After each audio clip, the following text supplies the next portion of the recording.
우리 오늘 주신 하나님의 말씀 함께 봅니다.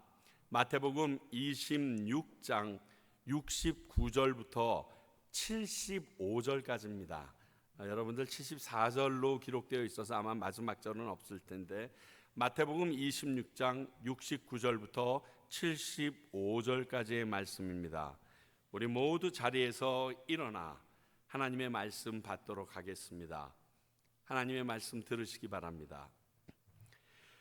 베드로가 바깥들에 앉았더니 한 여종이 나와 이르되 너도 갈릴리 사람 예수와 함께 있었도다 하거늘 베드로가 모든 사람 앞에서 부인하여 이르되 나는 내가 무슨 말을 하는지 알지 못하겠노라 하며 앞문까지 나아가니 다른 여종이 그를 보고 거기 있는 사람들에게 말하되 이 사람은 나사렛 예수와 함께 있었도다 하매 베드로가 맹세하고 또 부인하여 이르되 나는 그 사람을 알지 못하노라 하더라. 조금 후에 곁에 섰던 사람들이 나와 베드로에게 이르되 너도 진실로 그 도당이라 내 말소리가 너를 표명한다 하거늘 그가 저주하며 맹세하여 이르되 나는 그 사람을 알지 못하노라 하니 곧 닭이 울더라. 이에 베드로가 예수의 말씀에 닭 울기 전에 내가 3번 나를 부인하리라 하심이 생각나서 밖에 나아가서 심히 통곡하니라. 하나님의 말씀입니다. 자리에 앉아주시기 바랍니다. 기도하겠습니다. 하나님 아버지, 오늘 귀한 성탄절입니다. 그런데 이 귀한 성탄절, 이 베드로의 3번의 부인 말씀을 주셨습니다. 저희들에게 이 말씀을 통하여 성탄절의 의미를 더 깊게 하실 것을 믿습니다. 저희들의 마음과 귀를 열어주시사 성령님이 이 시간 우리에게 부어주시는 그 은혜를 감당하게 하시며 저희들이 들을 때에 통각하며 주님 앞에 회개함으로 나아갈 수 있도록 저희들의 영육이 살아있게 하여 주시옵소서. 말씀을 전하는 부족한 종의 입술에도 성령 붙여주시사 성령이 이끄시는 대로 나아갈 수 있도록 함께 하시며 듣는 모든 분들에게도 성령의 은혜로 충만케 하여 주시옵소서. 예수님 이름으로 기도하옵나이다. 아멘.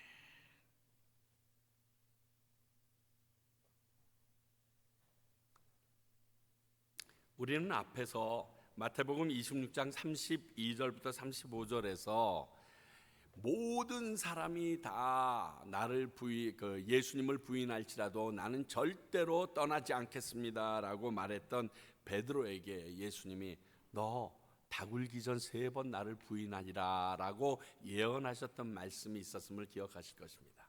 그리고 우리 지난주일 같이 나누기를 베드로가 그 예수님이 붙잡혀서 제사장네 집에 쫓아갈 때 잡혀가실 때 멀찍이서 예수를 따라갔던 그 모습도 여러분들은 보셨습니다.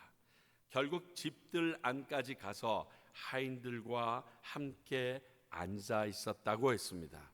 오늘 그런 베드로가 예수님의 예언대로 3번 강하게 예수님을 부인하는 내용이 적혀 있습니다. 하필이면 기쁘고 복된 성탄주일인 오늘 이 본문을 우리에게 허락하셨는지, 우리에게 무슨 말씀을 하시고자 하시는지 들을 수 있기 바랍니다. 참고로 베드로의 부인을 예언한 것도 사복음서에 다 기록되어 있고요. 오늘 이 3번 부인한 실제 상황도 사복음서에 다 기록되어 있다는 겁니다. 그만큼 하나님께서 이 상황을 통하여 우리에게 원하시는 내용이 있다는 것을 우리가 감안하고 집중하실 수 있으면 좋겠습니다. 먼저 예수님을 3번 부인한 베드로에 대해서 우리 같이 한번 생각해 봅니다. 자, 예수님을 믿는 사람이라면 어떤 상황에서 예수 그리스도를 모른다고 부인해야 하는 경우를 당한다고 하면 아마 본인 자신에게 엄청 큰 충격일 거예요. 안 그래요? 또 비극적인 일이고요. 그게 큰 죄임이 틀림없습니다. 왜냐하면 대체로 모든 성도들은 주님을 위해서 더 열심을 내지 못해가지고 자신에 대해 평소 늘 부끄럽게 생각하고 자책도 하고요. 가능한 대로 빨리 자기 생활을 정리해서 빠른 시간 내에 주님께 다 못했던 열심을 충성을 하겠다고 늘 다짐해 오고 있는데, 충성은커녕 예수님을 모른다고 부인했으니 그 놀람은 더 클 수밖에 없습니다. 그런데 오늘 베드로는 예수님을 가장 열심히 따르겠다고 했던 이 베드로의 3번이나 계속되는 부인을 말하고 있습니다. 첫 번째 부인을 보게 되면 69절 70절에 나오는데, 모든 사람 앞에서 부인하는 베드로라고 적혀 있습니다. 병행구절인 요한복음 18장을 보니까 여기서 한 여종이 했던 이 여종을 문 지키는 여종이다 이렇게 되어 있어요. 그러니까 대제사장을 잘 아는 제자가 들어가서 이 문 지키는 여종에게 베드로를 데리고 들어오라고 시켰는데, 그때 아마 문 지키는 여종이 이렇게 질문했던 것입니다. 근데 요한복음 18장 17절 우리 한번 같이 볼까요? 문 지키는 여종이 베드로에게 말하되 너도 이 사람의 제자 중 하나가 아니냐 하니 그가 말하되 나는 아니라 하니. 오늘 69절의 말씀과는 약간 뉘앙스가 다릅니다. 그래서 이것을 헬라어 직역을 해보니까 이렇게 얘기하는 겁니다. 이 여종이 뭐라고 질문했냐면, 그 사람을, 그 베드로를 데리고 문 안으로 데리고 오면서 분명 당신도 그 사람, 그 제자 중에 한 사람은 아니죠, 당신 그 제자 중에 한 사람은 아닌 것이죠 라는 의문문 형태로 지금 질문을 하고 있습니다. 그러면 이러한 질문에는 대답이 당연히 아니요라는 의견을 듣기 원하여. 왜? 지금 예수를 심판하고 있는 그 재판장 안에 드리는 사람이 예수의 제자를 드리는 것은 소란해질 가능성이 있기 때문에 당신이 그 사람이 아닌 것이 확실하죠. 그렇게 하고 당연히 그것을 확인하는 차원에서 지금 묻고 있는 의문문이라고 말하고 있습니다. 그래서 아주 베드로는 그냥 아니죠 라고 어렵지 않게 아마 대답했던 것 같습니다. 그냥 이렇게 생각했을 거예요. 내가 주님 옆을 지켜야 되는데, 주님의 마지막 결말까지 보아야 되는데, 이건 통과 의례야. 그러니까 대수롭지 않아. 그냥 그렇게 얘기하고 난 들어가서 예수님을 끝까지 옆에서 지키면 돼 라는 짧은 생각으로 아마 이렇게 했던 것 같습니다. 그러나 주님을 한 번 부인한 베드로는 이미 예수님이 예언하셨음에도 그것이 반복되고 돌이킬 수 없는 상황으로 이어진다는 것을 알았어야 했습니다. 그런데 오늘 성경 말씀은 75절에 가서야 예수님이 하셨던 그 예언의 말씀이 기억났다라고 써 있습니다. 그러니까 앞에 3번 부인할 때까지 예수님께서는 자기에게 3번 부인할 거라고 했던 얘기조차 마음에 담지 않았어요. 쉽게 얘기해서 무시한 겁니다. 예수님 말도 안 되는 소리 하지 말아요. 제가 천하의 베드로인데. 그래서 그분을 그냥 지킨다는 가벼운 마음으로 나도 모르게 툭 던진 겁니다. 그게 첫 번째 부인이에요. 두 번째 부인은 71절 72절에 나오는데 맹세까지 하면서 부인하는 베드로입니다. 이 병행구절인 마가복음 14장에서 보니까 이 여종을 대제사장의 여종이다 이렇게 표현하고 있습니다. 이번엔 반복되는 상황에 좀 더 강한 어조로 맹세까지 하면서 예수님을 부인합니다. 자, 대제사장 집에서 맹세를 했으면 누구의 이름으로 맹세했을까요? 에테테테테 뭐 이렇게 밟고 우리 그런 게 아닐 거예요.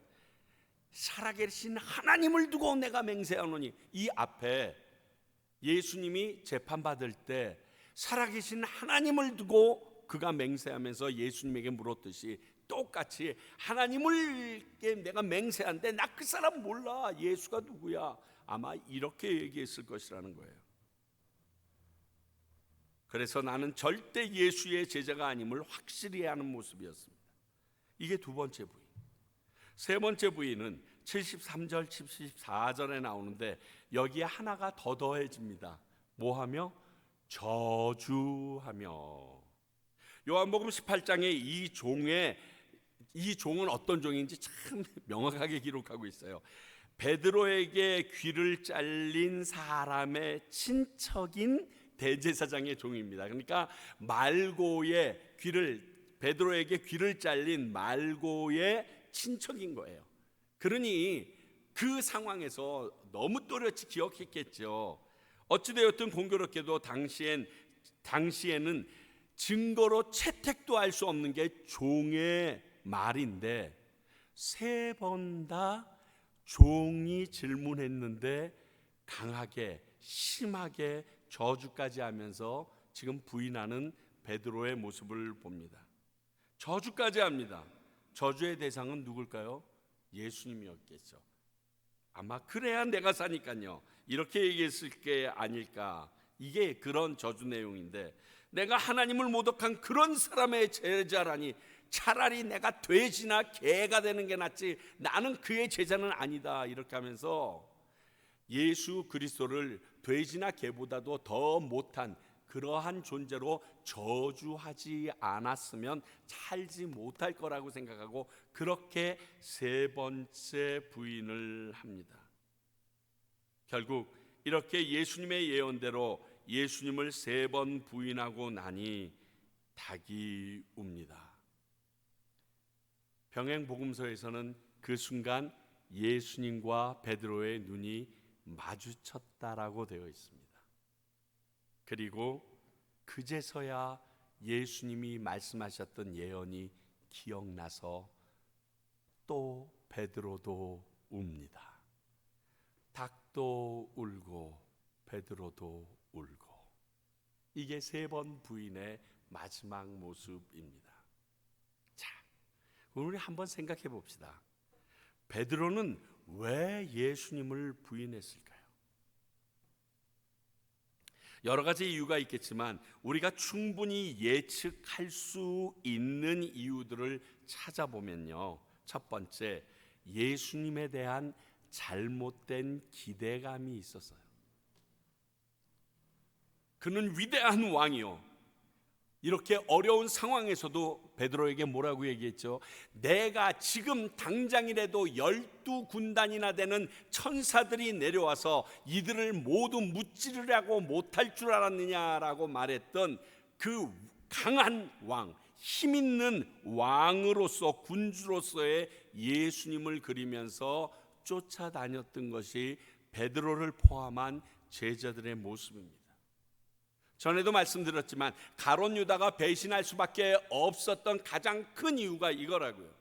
나는 당신이 이렇게 무참하게 죽겠다, 이런 이야기, 고난을 받는다, 핍박을 받는다, 이런 말을 들으려고 쫓은 게 아니라 당신이 이 나라의 로마 정권을 없애고 왕으로 섰을 때 당신 옆에서 한 자리 차지하려고 그랬다 뿐만이 아닙니다. 예수님께서 이렇게 죽게 된다라고 순환을 고지했는데도 한 어머니는 와서 내 아들 둘을 하나는 우편에 하나는 좌편에 세워달라고 얘기합니다.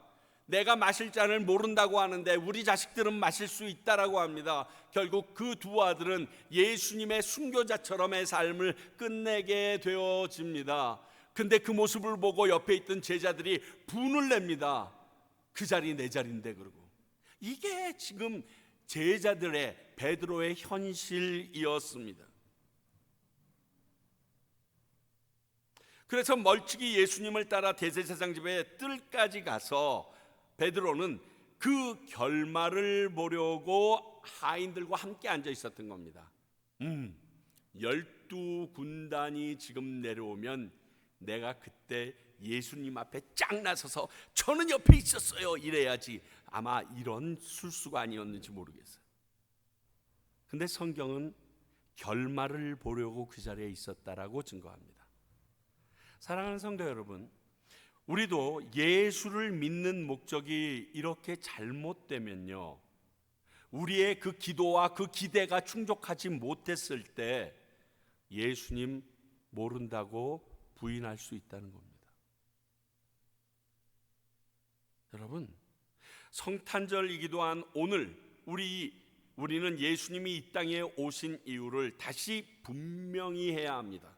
마태복음 20장 28절, 인자가 온 것은 섬김을 받으려 함이 아니라 도리어 섬기려 하고 자기 목숨을 많은 사람의 대속물로 주려 함이라. 오늘 예수님이 오셔서 기쁘다 구주 오셨는데 하고 박수칩니다. 그런데 기쁘다 구주입니다. 나를 구원할 주님이십니다. 근데 그 구원 방법이 본인의 목숨을 내어 주시면서입니다. 그래서 전 성탄절 캐롤로는 Mary Did You Know 그 찬양이 제일 맞는 찬양이라고 생각해요. 마리아, 너 알았니? 네 아들이 우리를 위하여 죽게 될 거 알았니?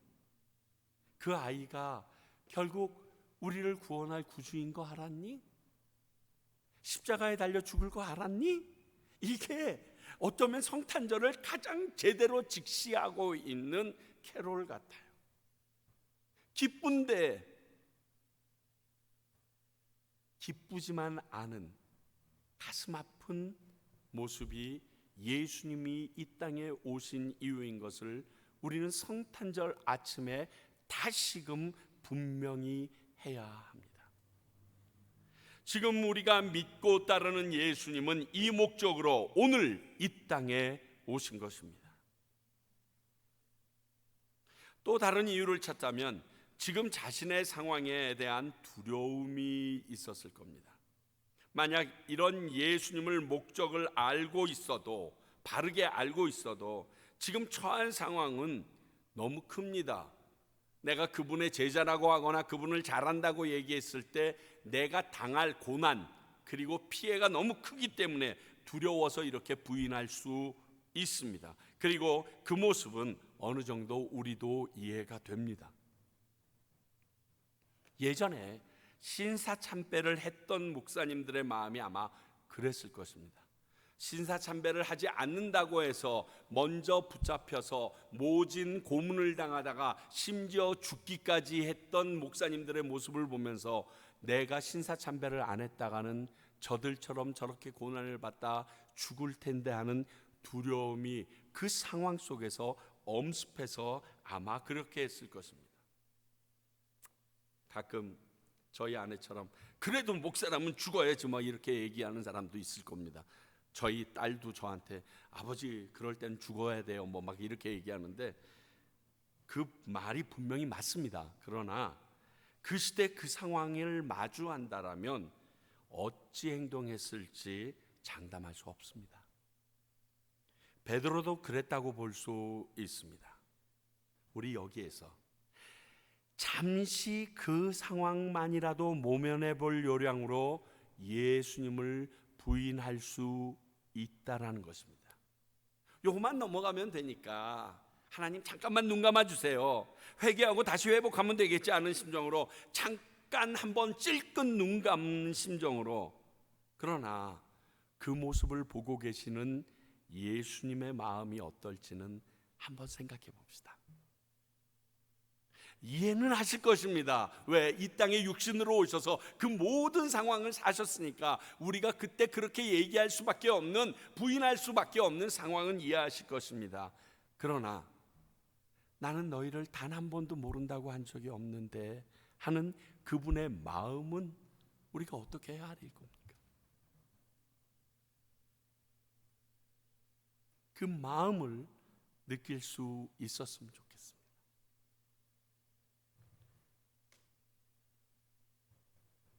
또 하나는 예수님의 말씀의 성취로 보는 것입니다. 앞에서 말한 마태복음 26장 31절에서부터 35절까지를 이 말씀의 성취입니다.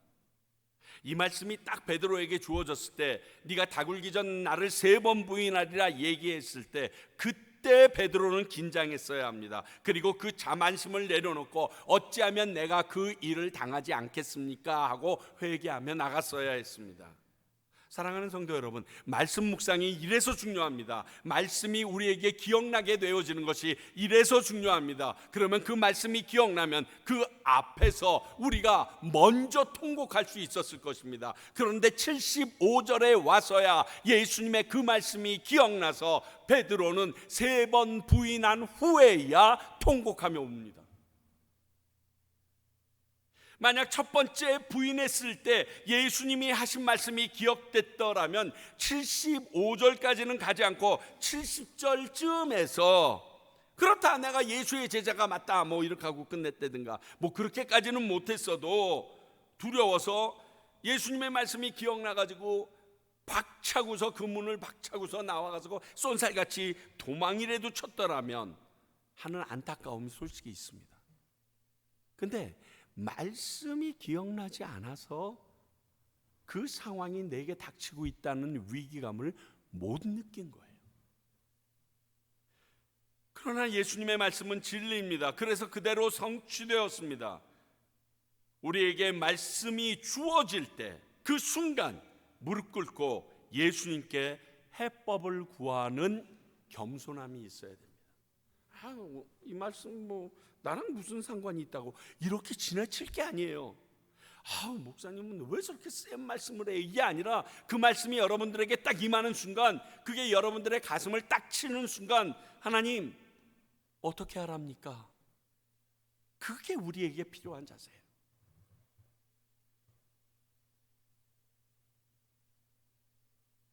지금 회개하지 않으면요, 예수님이 하셨던 이 말씀도 성취된다는 거 아셔야 될걸요. 마태복음 10장 32절 33절. 누구든지 사람 앞에서 나를 시인하면 나도 하늘에 계신 내 아버지 앞에서 그를 시인할 것이요, 누구든지 사람 앞에서 나를 부인하면 나도 하늘에 계신 내 아버지 앞에서 그를 부인하리라. 예수 믿는 사람 손 들어봐. 손 못 듭니다. 아직까지도 예수 믿어, 이 말 듣기 싫어서. 회식을 합니다. 술잔 앞에서 너 교회 다니잖아. 교회 다니는데 한 잔 정도는 할래. 이거랑 그게 무슨 상관이야? 하고 한 잔 하는 거랑은 태도가, 애티튜드가 완전히 다른 거예요.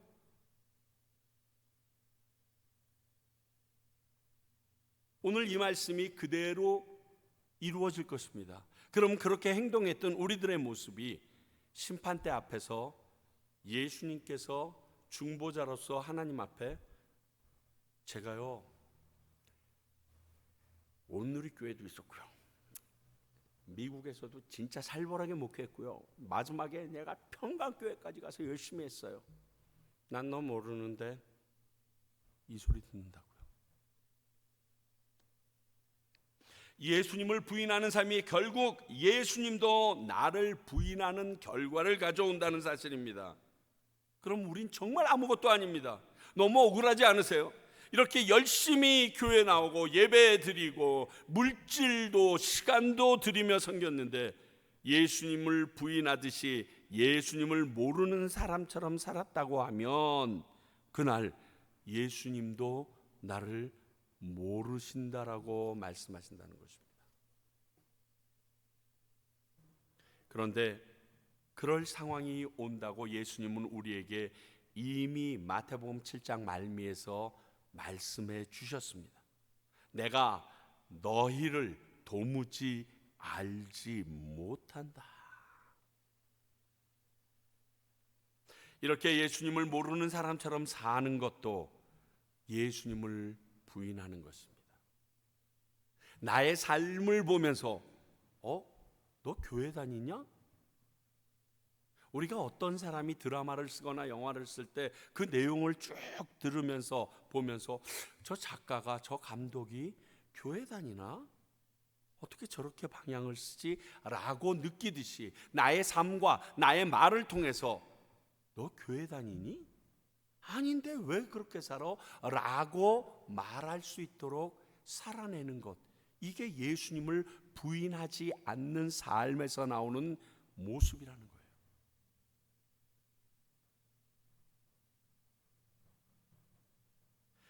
우리의 죄를 위해 오신 예수님이십니다. 오늘이 성탄주일입니다. 예수님께서 자기 목숨을 우리들을 위하여 대속물로 주시려고 이 땅에 육신을 입고 피조물로 오신 날입니다. 이런 예수님으로 인해서 구원받은 우리는 이 예수님을 베드로처럼 부인하는 삶을 살지 않기를 바랍니다. 예수님 모르는 사람처럼 사는 삶이 우리에게서 사라지길 바랍니다. 예수님을 모르는 사람처럼 살지 맙시다. 예수님의 말씀을 모르는 사람처럼 행동하고 말하지 맙시다. 예수님 믿는 것을, 아는 것을 부끄러워서 감추며 살지 맙시다. 예수 날 위하여 이 땅에 오셔서 자신의 몸 버려 십자가를 지셨네. 선하신 예수 온 세상 가운데 가장 높으시며 거룩한 이름 예수. 오늘 이 베드로의 부인은 우리로 성탄절의 의미를 더욱 선명하게 해줍니다. 예수님이 이 땅에 오신 이유를 분명히 기억하며 살아가는 것이 베드로처럼 예수님을 부인하는 길에 서지 않는 방법임을 기억하시면서 살아가는 저와 여러분 되시길 바랍니다. 기도하겠습니다. 하나님 아버지, 한 번도 나를 모른다 하지 않으셨던 주님 앞에 나의 필요에 따라서, 나의 유익에 따라서, 나의 상황에 따라서 모른 척 지나치는 적이 얼마나 있었는지요. 주님, 저희들에게 그 예수님이 이 땅에 오신 은혜를 회복하게 하시사, 그 뜻을 명확히 알게 하시사, 주님을 모른다 하지 않고 살아가는 우리들의 인생이 되도록 이끌어 주시옵소서. 예수님 이름으로 기도하옵나이다.